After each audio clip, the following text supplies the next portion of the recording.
Hello everybody, my name is Verdict and thank you so much for stopping by. Today I want to discuss something with you, and that's the current state of Black Desert Online.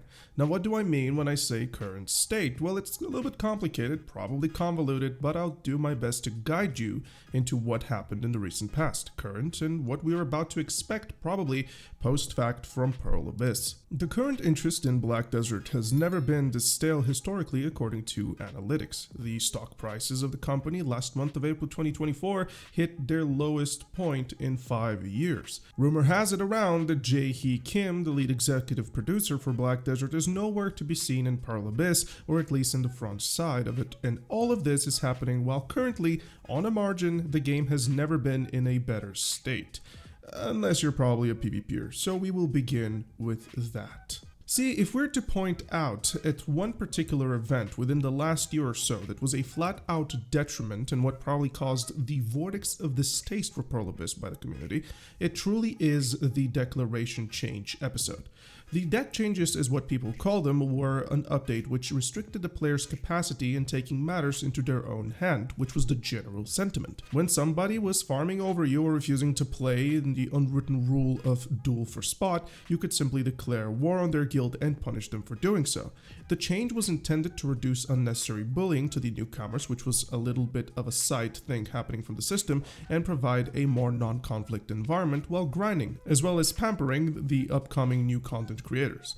While in reality the changes were all done with good heart, to be fair, they have been, they've created an incredibly sterile environment of late, and this is what in fact causes the PvP revolt. And not just that, but future changes are a little bit doubling down onto the thematic of avoiding PvP. Now let's talk about the analytics, which I've mentioned at the start. Right now we're seeing a more of a sterile, as I said earlier, graph which shows quite the little to no bumps of interest since the start of the year 2024. In fact, there are absolutely none. Nothing happened this year. If you take into consideration Scholar's release, which was in December 20 to 2023. 2024, sadly, so far, looks extremely bland. Scholar in general was not an interesting release overall. If you observe carefully, you'd see that Scholar's hype was indeed there, but she fell off almost immediately due to her bad gameplay at the time. That has changed, but sadly the damage has been done, and it will take the community a little bit of time to come back to her. Now let's talk about the elephant in the room, Pearl Abyss's stock. Often enough, us as a community like to draw parallels between the company's earnings and interest and the games which they run and extract that as a positive or a negative. To be fair, most of the time we do it for the negative. To be honest on top of that, that's a little bit unfair. While it is weird to see Pearl Abyss's stock plummet while the game's current state being quote-unquote the best it's ever been, those are not necessarily tied together. There was recently a stock crisis in Korea, for an example, which impacted Pearl Abyss as well, which was unrelated at all to the game called Black Desert Online. It had nothing to do with it even. Since the past few weeks, they've been slightly climbing back up, and I do hope that's for the positive. In regards to the Q1 earnings of 2024, the call is scheduled to happen with the reports being coming out on the 9th of May 2024. We can expect a mixture of things.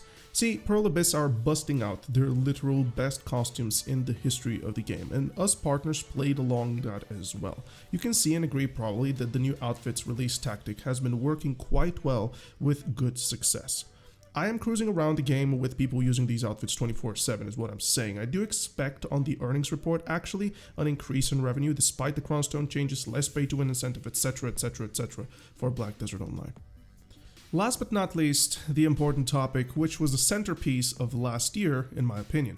Jae-hee Kim, one of the 3 executive producers of Black Desert, and the fury of the player base. Now I need to be honest, I did have a key part in this controversy, and we'll explore that in a bit, but to summarize what has occurred, Inven, which was the Korean Reddit and still is, was on fire due to the moderation team of Black Desert's page from Pearl Abyss deleting feedback, censoring their player base when they criticized on a corporate level, displaying distrust in Pearl Abyss's efforts to make Black Desert good, as well as many other social issues and feedbacks which I do not wish to discuss here.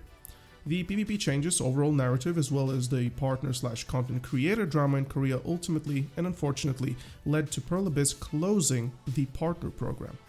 Slightly before that, we joined from the Western release through my video, which I created here, used as a key, speaking on the disconnect of Jae-hee Kim and the BDO player base. And that started an inferno of content which was all targeted towards Jae and the reception by the community of his leadership. Jae responded in the worst way possible to the criticism, showing stubbornness and disrespect. The community doubled down on the effort, and ultimately this led to the night talk with the devs where he apologized sincerely, promising to be better, less stubborn, and look after us in what we would like to see Black Desert ultimately be.